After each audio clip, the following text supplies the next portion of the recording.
All right, welcome everyone. I've seen our participant count slowing down, so we will kick it off for today. Welcome. Thank you all for joining us. This call is being recorded. If you have any objections, please disconnect now. I hope you all had a wonderful holiday week. I am Kara Pilata, Health Department Liaison Officer in the Jurisdictional Readiness and Response Support Branch in the Division of State and Local Readiness here at CDC. I'll be your moderator for today's call. The purpose of this call is to provide preparedness directors, epidemiologists, and program staff with an informational update on pertussis, whooping cough, and mycoplasma pneumonia infections in the United States. We have subject matter experts from CDC's Division of Bacterial Diseases to provide an overview of recent trends and to be available to answer participant questions.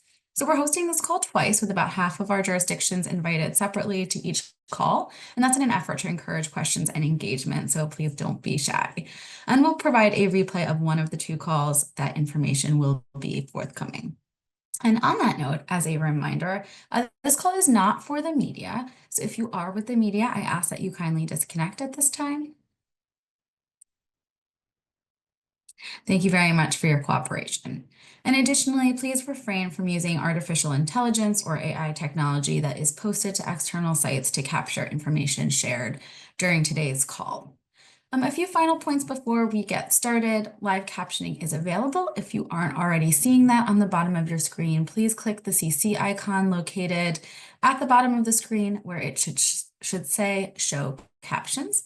And then throughout the call, we encourage you to put any questions you have in the chat box located at the right of the meeting window. We will strive to answer as many of your questions as possible during the Q&A segment, which will occur at the conclusion of each presentation. So today's agenda is as follows. First, we'll hear from CDC pertussis epidemiologist Tammy Hilger-Scoff, who will provide an update on pertussis infections in the U.S. And then we'll hear from CDC epidemiologist on the Legionella and atypical pathogens team, Chris Eden, and Deputy Branch Chief for Science, Pneumonia, and Streptococcus Laboratory Branch, Maureen Diaz, who will both provide an update on Mycoplasma pneumonia infections in the U.S. And with that, I will turn it over to you, Tammy Scoff, to get us started. Thank you. Great, thank you. Share my slides.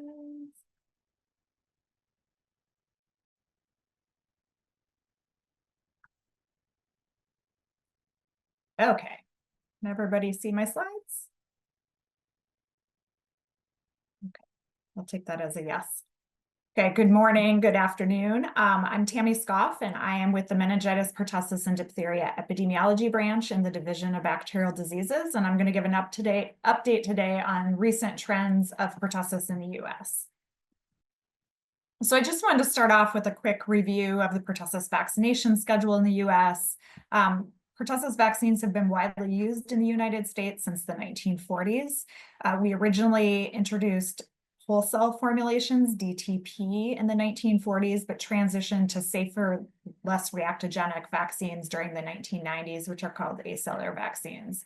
So the current recommendation is for infants to receive the primary schedule at 2, 4, and 6 months of age, and then booster doses of DTaP at 15 to 18 months and 4 to 6 years. In 2005, we introduced Tdap booster vaccines for adolescents and adults.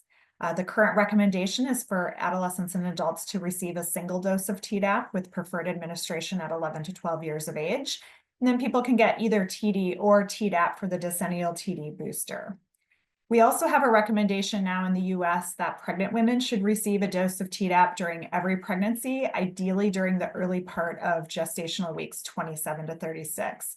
And this strategy was introduced in 2012 and is a strategy to provide passive protection to young infants in those first 2 months of life before they begin their own vaccines.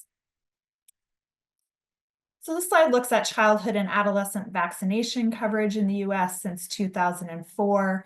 As you can see here, 3 and 4 doses of Tdap shown in the red and blue lines. The coverage has been high and stable at 85 to 95%. Tdap coverage shown in the green has increased since vaccine introduction in 2005 and is now very stable and high at about 90%. One point I did want to make on this slide is we get a lot of questions about coverage during the COVID-19 pandemic, and at the national level in the US, we did not see declines in pertussis vaccine coverage. That's not to say that there weren't declines in certain subpopulations or in certain geographic locations. excuse me, but overall, we saw high sustained coverage during the pandemic years. So this slide looks at cases reported through the Nationally Notifiable Disease Surveillance System since 1922. So as you can see, following the introduction of the wholesale DTaP vaccines, DTP vaccines in the 1940s, we saw a dramatic decline in reported pertussis cases. And by the 1970s, we were getting about 1,000 cases reported each year. Then in the late 1980s, early 1990s, we started to see a slow but steady increase in reported cases. And this is shown in the graph in the upper right-hand corner. And you can see that this trend continued, and we had some rather large peaks in disease during this time. In 2012, we had almost 50,000 cases of pertussis reported in the US. Pertussis is a cyclic disease. It's up and down, as you can see, peaks and troughs. And I'll talk more about the pandemic years and what's happening post-pandemic in upcoming slides. This increase that we observed in the US is likely attributed to multiple factors, but we believe one of the driving factors is waning immunity from acellular pertussis vaccines that we transitioned to during the 1990s. And I'll talk more about this in a second. So this slide looks at reported pertussis incidence by age group since 1990. Infants less than 1 year of age are shown in the green line, and you can see they have the highest burden of disease. But I do want to draw your attention to more recent years where we've seen a pretty large decline in infant disease rates. And we believe that this is attributed and have done some work, effectiveness work and population-based work looking at the impact of our maternal vaccination strategy, which was introduced in the US in 2012. So as coverage has come up with that strategy, infant rates have gone down. Incidence in the other age groups has really been comparable over time. I do want to draw your attention to kind of the late 2000s here in the 7 to 10-year-olds, which are represented by the dark gray, which I realize is a little hard to see. But you can see that the emergence or kind of the increase in disease in this age group in the late 2000s. And this is when we really started to identify problems with the duration of protection from these newer acellular vaccines. So these were the first birth cohorts of kids that had been fully vaccinated with all acellular vaccines during the 1990s. And this led us then to do a number of vaccine effectiveness evaluations to look at the duration of protection over time. So now I want to talk a little bit more about what we've been seeing more recently. So this graph looks at reported pertussis cases by year, month, and age since 2019. I do have some very preliminary data on this slide. The 2004 data will change as states, as you all know, as you're following up on cases and determining what meets case definitions. But the points I wanted to make here is you can see the age distribution and the case counts that we had in the year before the COVID-19 pandemic. So at that time, we were mostly seeing cases in school-age children, the 1 to 10 year age group and the 11 to 18, and a lot of these cases were fully vaccinated. And that's really been the story in the US for many years now with the waning of immunity from acellular vaccine. This is something we recognize. A lot of our cases are in fully vaccinated persons, but it's further out. They're further out from vaccine. During the COVID-19 pandemic, you can see that similar to other reportable diseases, we saw a drop in reported cases, and the age distribution was quite different of the cases that were reported to us. So a lot more adult cases being reported during that time. And then it took us a while to rebound coming out of the pandemic, and it was really late 2023 and into 2024 that things really started to pick up again, and we started to see a lot of cases. But as you can see here, as we return to kind of the pre-pandemic numbers, the age distribution is also looking similar to pre-pandemic, maybe slightly more in the 11 to 18 age group. But a lot of the calls that we're getting from states right now are, the same thing that we saw before the COVID-19 pandemic, a lot of cases in school-age kids that are fully vaccinated. So we're definitely returning to pre-pandemic epidemiology. In terms of case counts, the case counts are now higher than they were in 2019, and we are tracking back to case counts that we saw in 2014. But one thing I just wanted to point out is that we had a pretty substantial change to our case definition, our national case definition for pertussis in 2020. And this change in the case definition, we knew would lead to an increase in reported cases to CDC.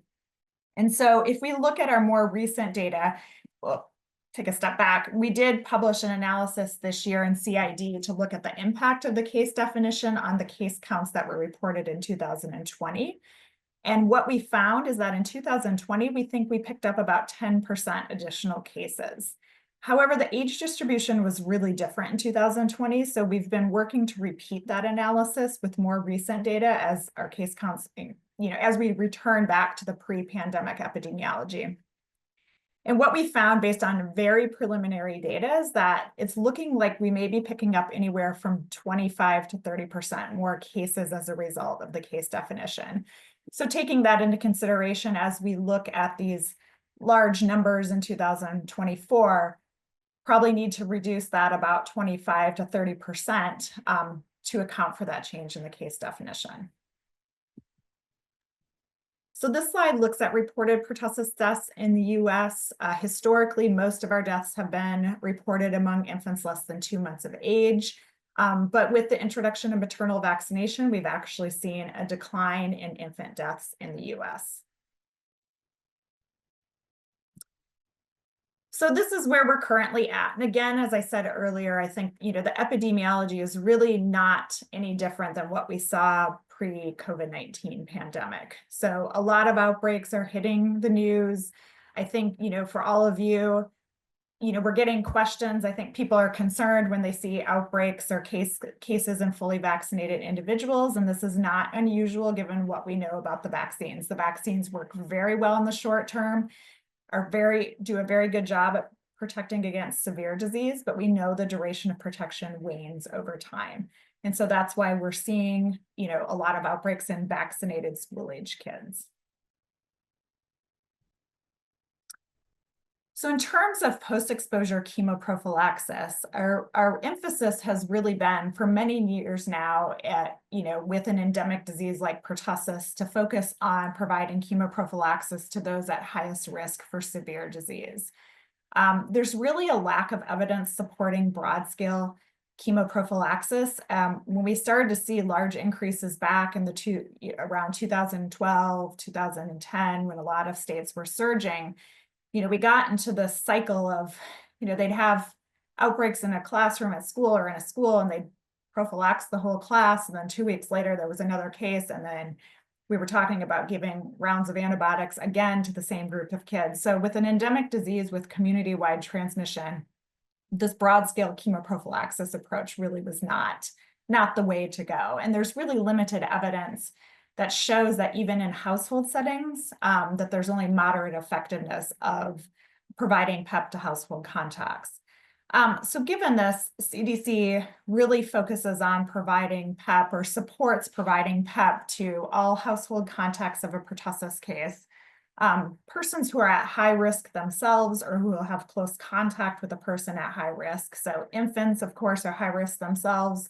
Women in their third trimester, although pregnant women are not at increased risk for severe pertussis infection, they will soon have contact with a young infant and can expose that infant. So we want to make sure that we prophylax them as well.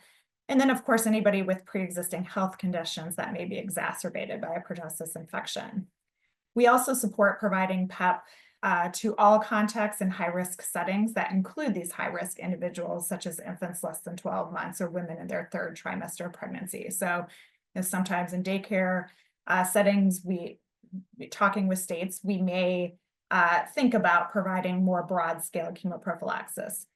The one point I want to make here, and probably a lot of you are thinking this, is that a lot of states have taken different approaches to chemoprophylaxis around pertussis. And so this is just kind of not guidance, but what we suggest that states do. But I do know that some states are more conservative and some are more liberal in their approach. And so there's different variations of this, not only in the US, but around the world that people have implemented.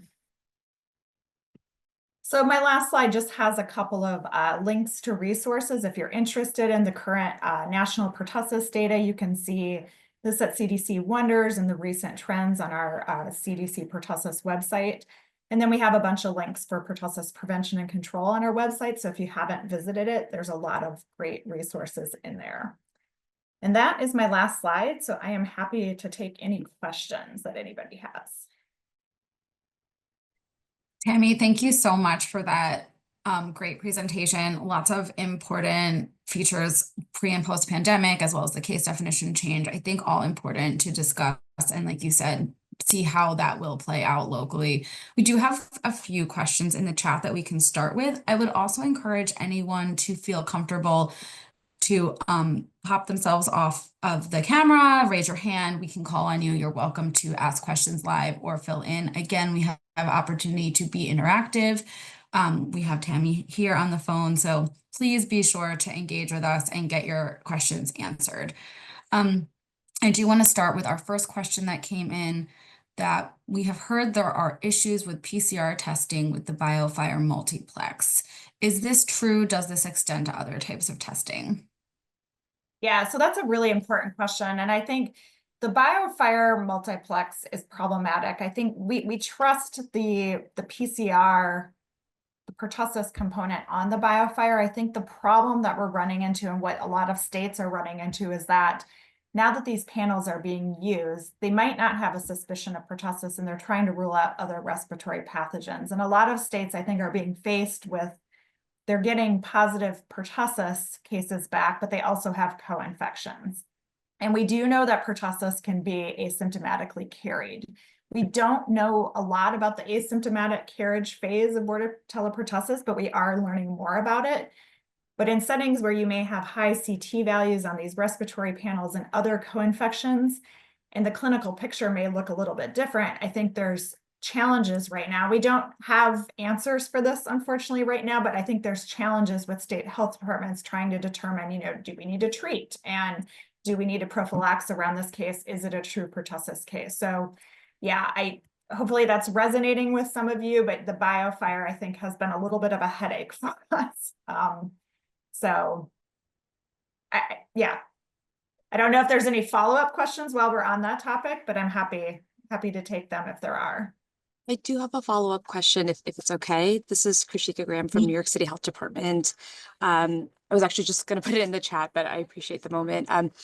What we have experienced is we are seeing a lot of positive pertussis PCRs on RVPs, but the vast majority are not asymptomatic. They often have some cough or some URI symptoms, and they are meeting the current case definition, and we have been classifying them as a confirmed case. I was going to ask, I guess, what your thoughts were on that. This is how we've been treating it, and also how much you think that this is also impacting the increase in volume of confirmed cases that we've seen. You've mentioned the case definition change, but also the RVPs now that more and more that are including pertussis. Thank you so much. Yeah, so it's a good question. So we have access to some of the larger commercial lab data at CDC, and we've just completed an analysis to kind of track, at least from the large commercial labs, which is where most of the pertussis testing is being done, the use of standalone PCRs for bordetella pertussis and then the respiratory panels. And it's been really interesting as we've watched over the pandemic, although there's a lot more being ordered, a lot more respiratory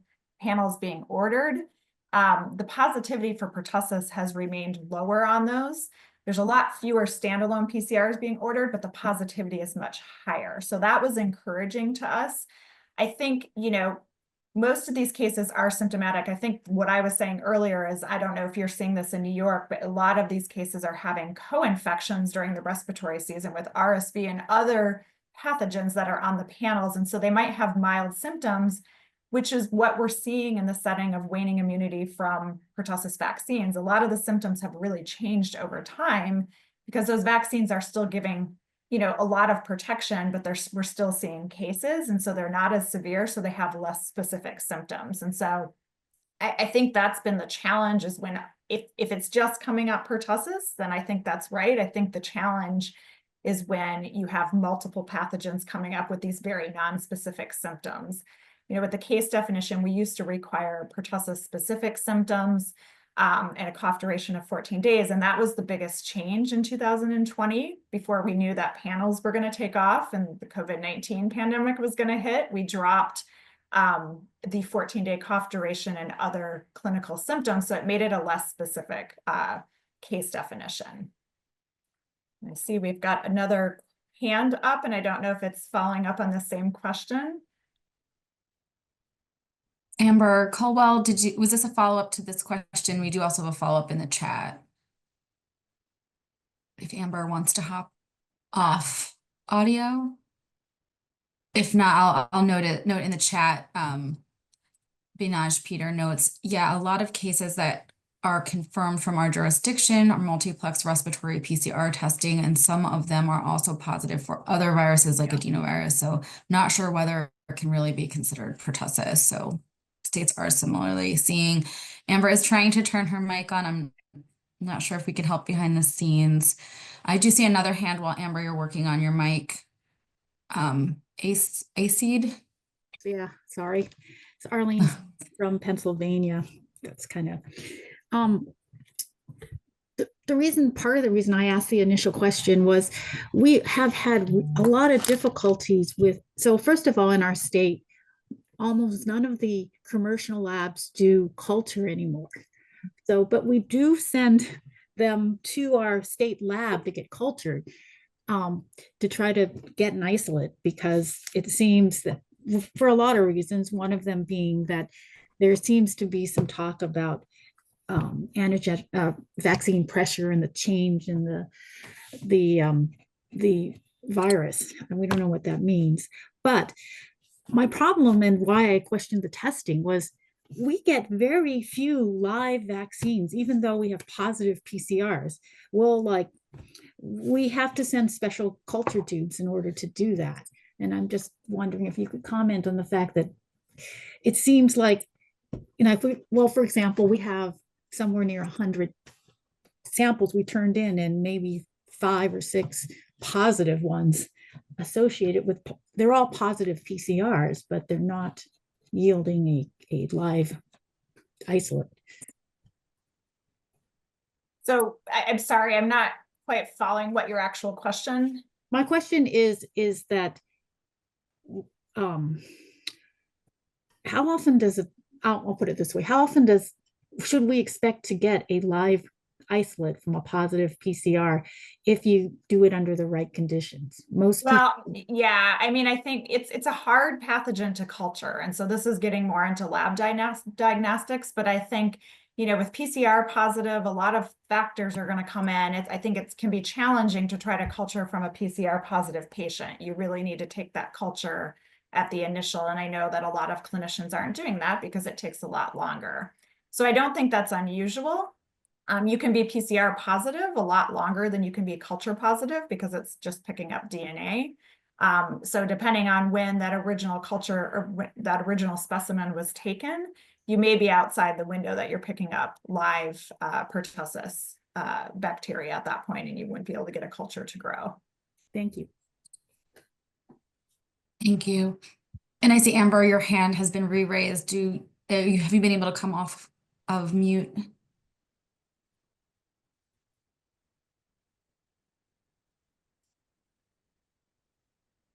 Amber, unfortunately, we still don't see or hear you. Maybe you could type your question into the chat if we're still continuing to have challenges. I'll give you one more second. Thanks, Amber. No, yeah, it doesn't look like you have a mute on, but I also can't hear you still. So if you can put your question in the chat, we'll be happy to try to answer that. And while you're typing that, I will move on to a question from Kentucky.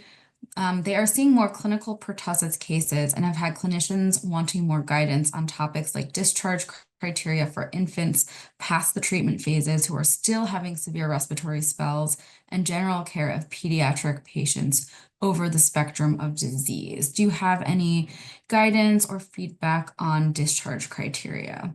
Yeah, that's not really something we've focused on, but I'll take that point back. So I don't really have anything to comment on right now, but we can certainly note that and think about that a little bit more from CDC's perspective. Thanks, appreciate that, Tammy. I had 2 questions with the case definition, some clarity on the case definition, and also, are there any age groups that seem to be most impacted by the change in the case definition? Yeah, so the change in case definition was uniform across all age groups. We actually, prior to this, the 2014 case definition had a slightly separate definition for infants less than 1, and we got rid of any age-specific classifications when we changed it in 2020. We're not really seeing, so it should impact all the age groups similarly. However, when we do look at the data, based on very, very preliminary data, and Kathy, this is coming from you and you're an EPS site, so I know we're using our enhanced pertussis surveillance sites as part of the emerging infection program to kind of help us assess the impact. We are seeing in some of the adolescent age groups, it's actually a higher proportion of cases that we're picking up. So it's interesting. So we're going to continue to follow that, but that, 25 to 30% range, I think that's a pretty good marker of kind of the additional cases we're picking up as a result of the case definition. Thanks, Tammy. And on kind of in that vein, with the older kids, and we spoke briefly about seeing more higher, like older age kids being testing positive, but with waning immunity at about 3 to 4 years after a cellular vaccine, is CDC or ACIP reconsidering the 10-year booster? Yeah, so that's a good question. So this was a big topic of discussion when we started to see the increase in, the 7 to 10-year age group, and then in adolescents following Tdap vaccination a couple of years after Tdap, we'd start to see increases again.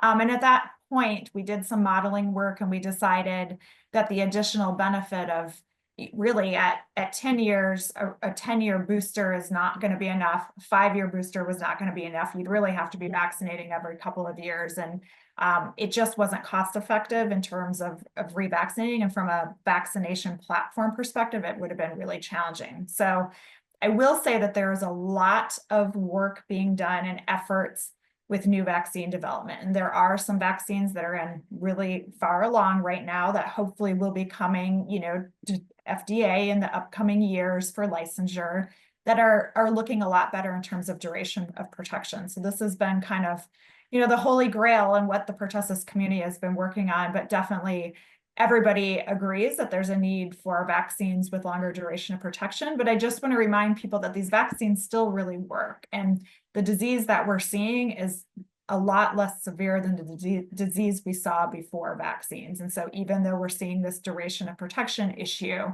they're still doing a really good job from, against protecting against severe disease. Thanks, Tammy. Can you discuss the impact or role of natural immunity? Yeah, I mean, pertussis is a cyclic disease. And so I think, that's a lot of that immunity in the population. It builds up and then it wanes, and then you see these peaks in disease again. And then now we're adding in the vaccine waning as well. So I think, that's part of the interesting thing during the pandemic when there was no disease circulating. And now a lot of countries around the world, not just the US, some countries in Europe are actually seeing the highest rates they've seen in over 60 years. And it's hard to compare across countries because of case definitions, because of diagnostics, because of vaccine schedules. Some people still use the whole cell vaccine, but it is interesting to watch some of the countries that are really surging, and the US is not seeing what some of these other countries are seeing. Thanks. What would be your key message to clinicians and to parents? Messaging can be very hard when a fully vaccinated kid is getting sick.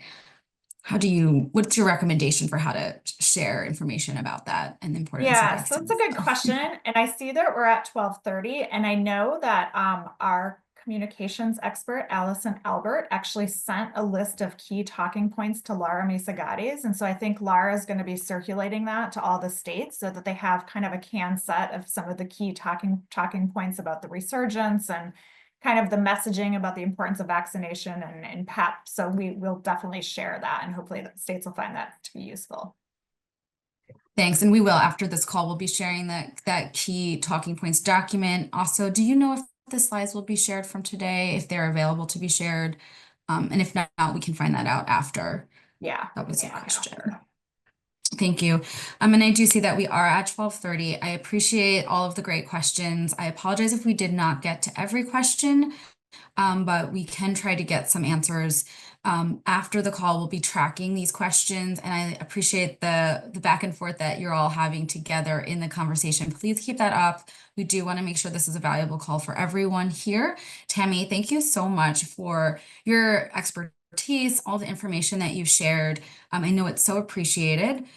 We will now move on to our Mycoplasma pneumonia update. We have today Chris Eden and Maureen Diaz, who will be speaking with us. And Chris, I will pass the mic over to you for the beginning of your presentation. Thank you so much.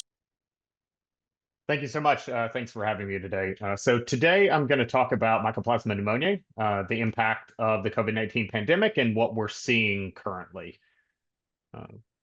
Okay, I guess just stop me if my slides don't look correct. So Mycoplasma pneumoniae is a common cause of respiratory infections. It's one of a battery of different things that gets kids and adults sick, especially in the summer and fall. It's most common in school-age children, and it can cause pneumonia. It's relatively infrequent in the context of the entire world of mycoplasma infections. But among community-acquired pneumonia cases, it is one of the leading causative agents.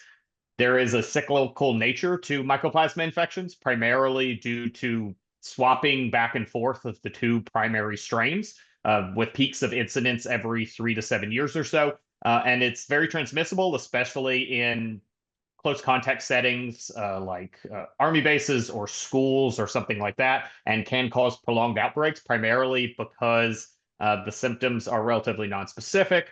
You also have relatively long duration of symptoms. Coughs can last for a few weeks after infection, which makes transmission pretty likely, especially if people are continuing to come into close contact with each other. It's a bacteria, so macrolide antibiotics are the first-line therapy. It is intrinsically immune to certain types of antibiotics, so ensuring that an appropriate antibiotic is chosen is very important.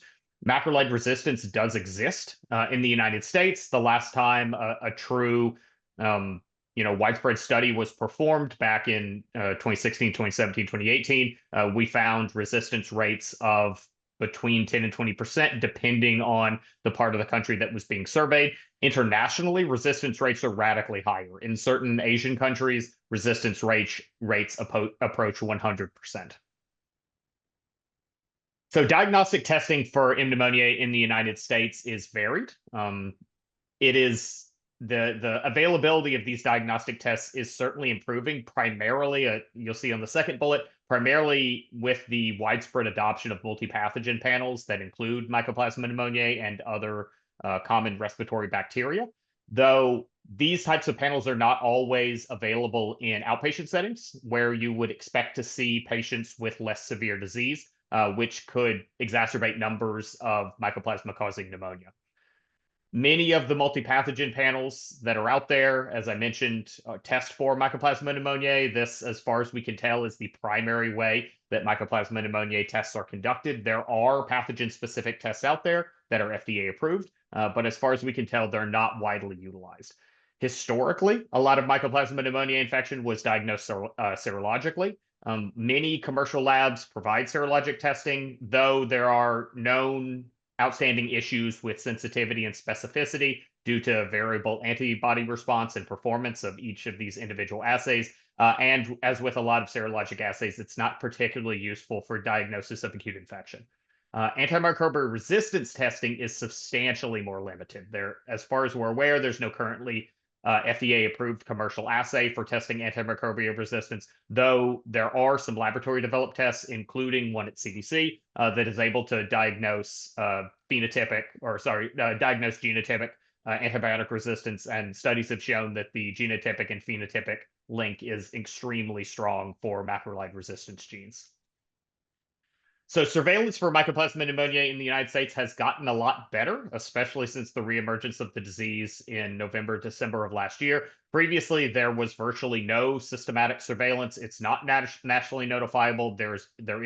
It's not a reportable condition. So there is no database of Mycoplasma pneumonia cases out there. Burden of disease is likely an underestimate because, as I mentioned, testing, especially in outpatient settings, can be limited. The limited data available prior to the end of the COVID-19 pandemic was mostly from either CDC-funded sentinel surveillance sites or existing networks of laboratory data. Like many pathogens, Mycoplasma pneumoniae infections decreased dramatically during the COVID-19 pandemic. You'll see a graph on the right side. These are some infection data from the new vaccine surveillance network that were published earlier this year in an MWR article.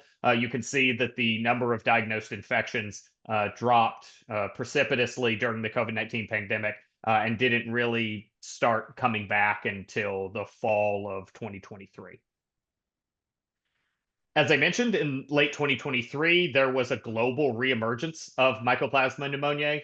It appears to have at least first caught the eye of the news media and ProMed and other sources like that in mid to late 2023 in China and Europe.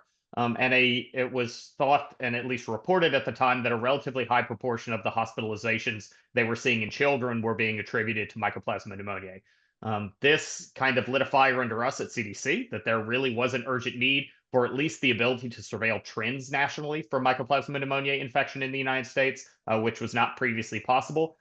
Because of the inclusion of this bacteria on multi-pathogen panels, we were able to utilize several existing syndromic surveillance platforms to develop a situational awareness picture of Mycoplasma pneumoniae infection.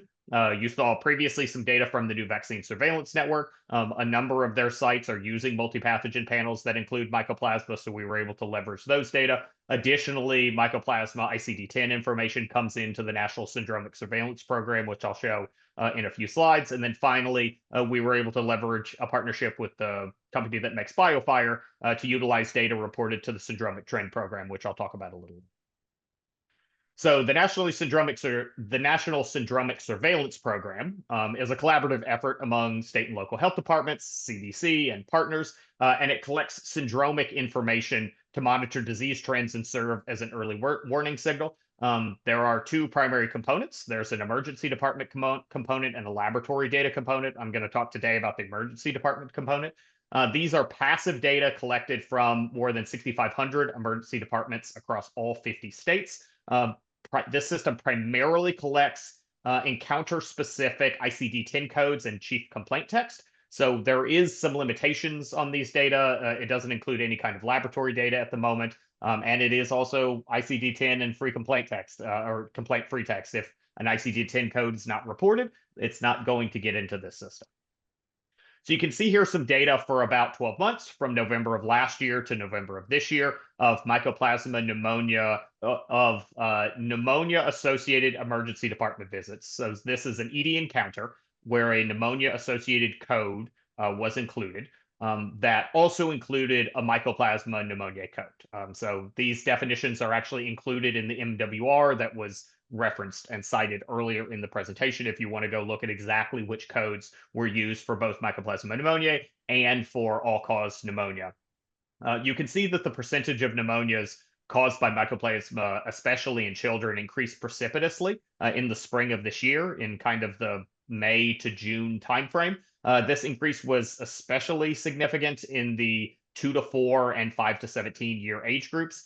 This was a little unexpected. Historically, Mycoplasma is thought of as a school-age disease, so this radical increase in the 2 to 4 age group was a little unexpected. We also saw pretty significant increases in the 0 to 1 age group as well.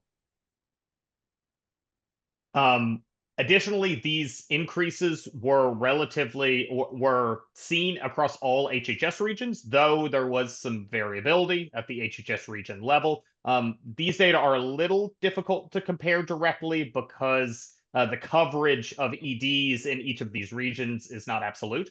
So there may be some reporting issues in certain regions compared to others. So I would take these data with a little bit of a grain of salt, but I mostly show this to illustrate that the increase happened across the entire United States. So now I'm going to talk a little bit about the BioFire Syndromic Trend Program.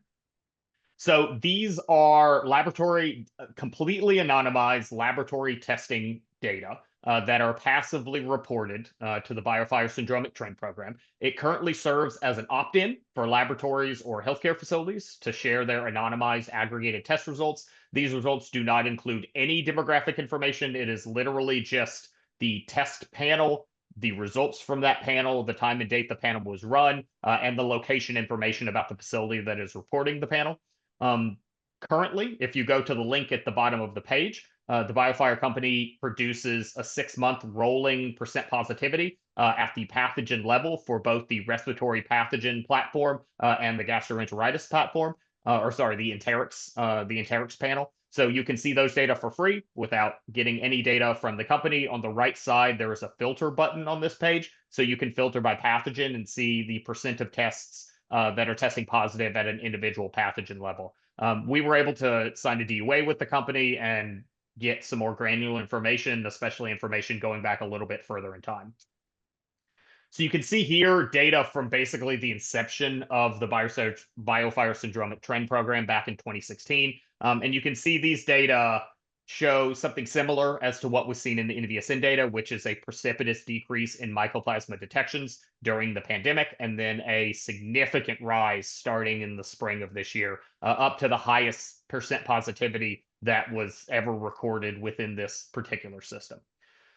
One bit of additional information that is able to be gleaned from this testing platform is whether or not a test came from a facility that is suspected to treat the pediatric population. So this is done by taking the name of the submitting facility and searching for the presence of certain keywords, such as pediatric or children's and other analogous terms. So this is really kind of a holistic estimate of pediatric positivity. It's not exact. There is no demographic information, so we can't look at anything actually by age. But you can see a similar trend line that the case or the infections increased precipitously in 2024 and reached the highest percentage that's ever been detected in this particular system. We've also been trying to track antimicrobial resistance. I mentioned previously that is more challenging. There is no passive system out there for antimicrobial resistance. There is no nationally representative data set due to the complete lack of clinical and commercial laboratories that offer this type of testing. Expanding this type of testing to more settings would certainly be important and could really help us monitor trends in macrolide resistance in the United States. CDC is conducting AMR testing on a convenient sample of specimens. These are primarily being collected through the new vaccine surveillance network and also direct outreach to state health departments and healthcare partners.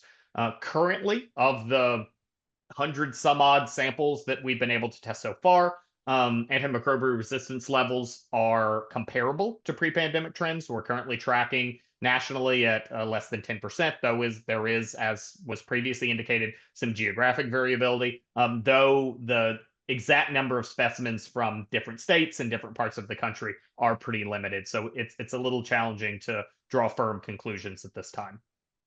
So in conclusion, passive data from emergency departments and laboratory testing has proven extremely useful for surveillance of mycoplasma infection trends in the United States. Mycoplasma was virtually eliminated in the United States during the COVID-19 pandemic, but has since reemerged slowly at first and then much more recently pretty significantly, with all of these systems indicating the highest number and percentage of mycoplasma infection-causing pneumonias in the recorded history of these particular symptoms. And then finally, taking a look at pathogens beyond just mycoplasma could certainly be important. A lot of these systems have the capacity to look for lots of other pathogens as well, including the BioFire syndromic trend system, and understanding how co-infection rates could be impacting both patient care and severity of illness are very important and something we're definitely looking into. So I think that's all I've got. I'll stop sharing my screen and I'm happy to answer any questions. Chris, thank you so much. Great presentation. And I think that we also have your colleague Maureen Diaz on the line to assist with any questions. I think the first one that I saw come through, I appreciate all of the conversation continuing to happen in the chat, was related to, are there any commercial labs providing reliable resistance testing for mycoplasma?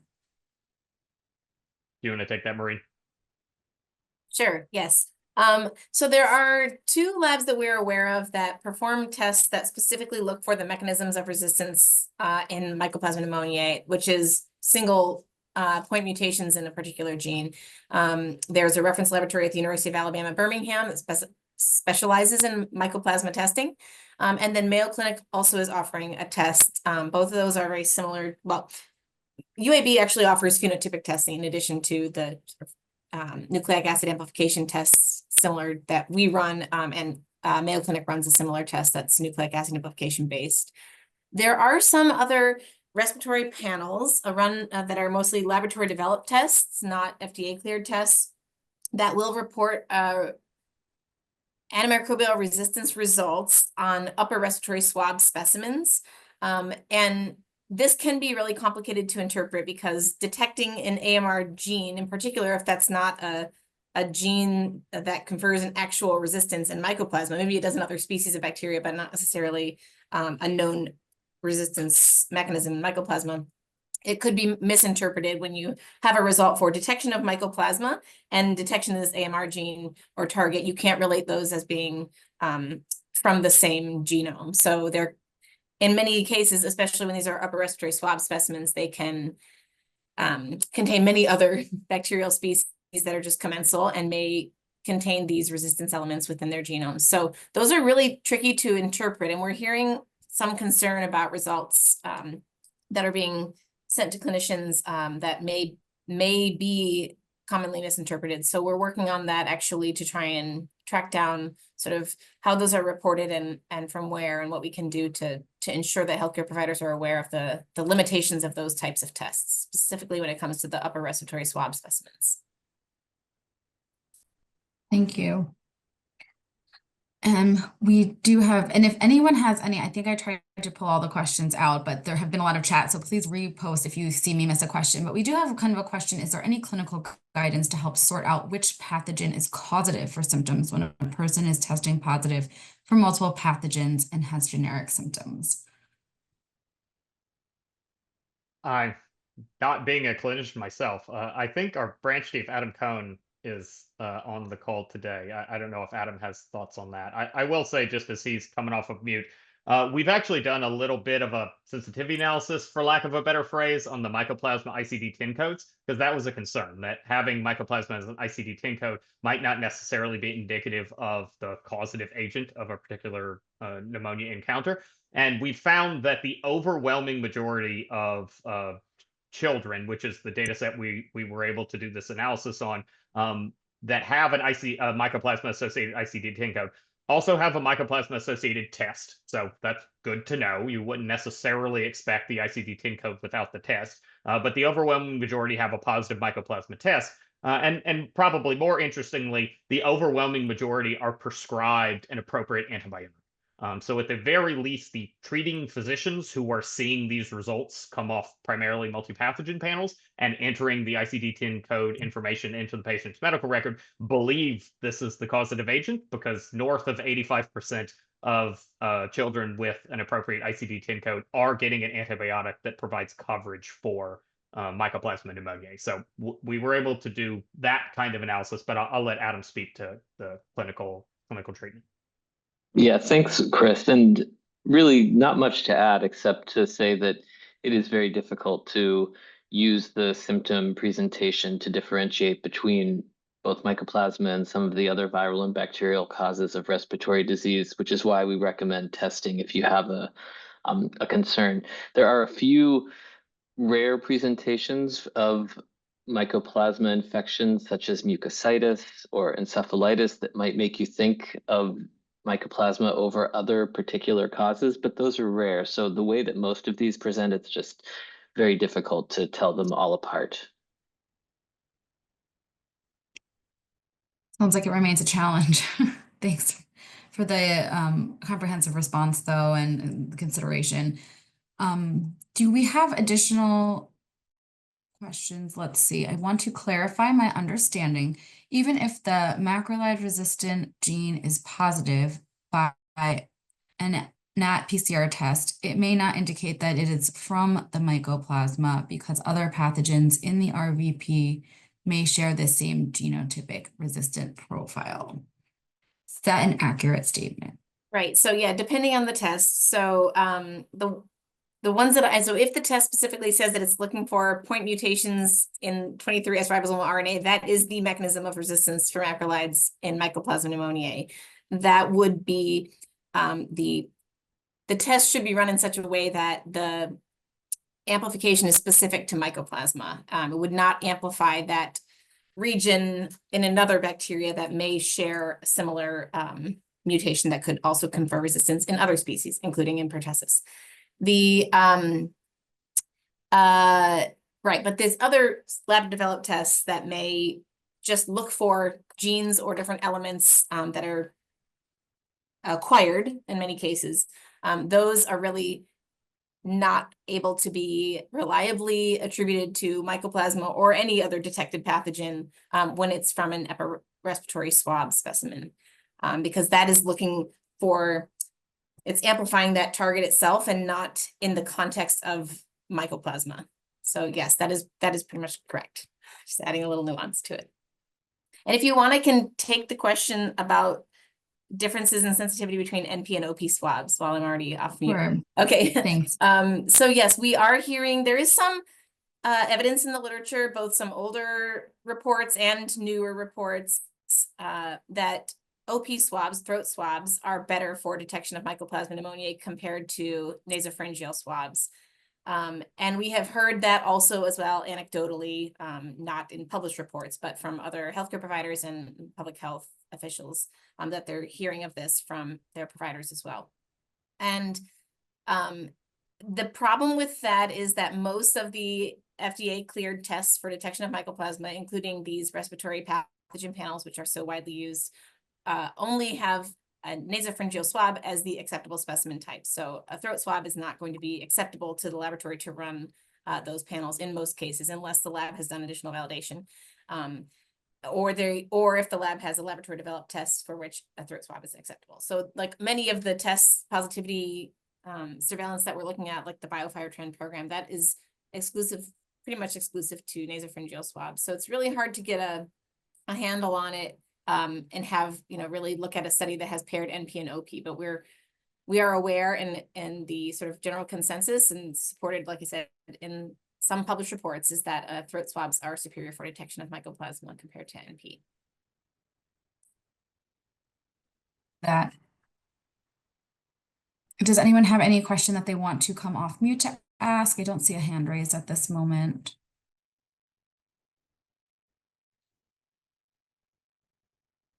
Do you see another question?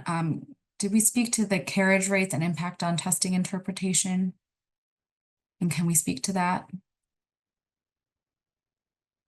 Is that for the Pertussis folks? Or is that for Mycoplasma? My apologies, it did not specify, but it did come in the last 3 minutes, but it could be a continuation of that. Jessica Keller, do you think you could please confirm whether that was for Pertussis or if that is for Mycoplasma? Yeah, for Mycoplasma, please. Yeah, I don't know if you have additional thoughts, Maureen. I don't think there is a tremendous amount known about potential carriage of Mycoplasma pneumoniae, primarily because it's a common respiratory illness, and it's almost certainly not going to be tested for in a setting where somebody without severe disease is presenting, like a clinic or a doctor's office or something like that.